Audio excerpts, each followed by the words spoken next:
Ara, walang makita. Uwian na mga tomodachi. Oh. Got it.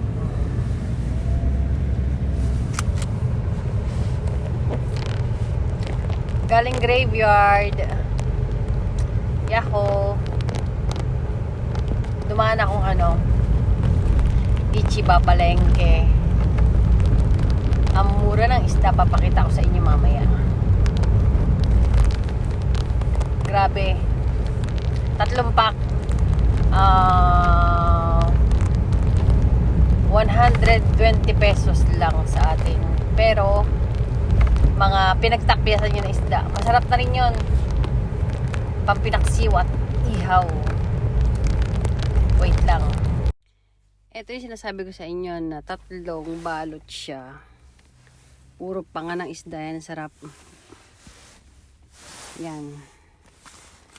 Ano siya dapat? Mga 120 pesos.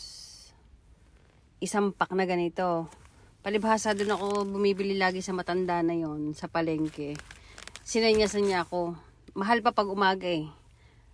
Pag umaga to, 300 yen is 120 pesos sa pera ng Pilipinas.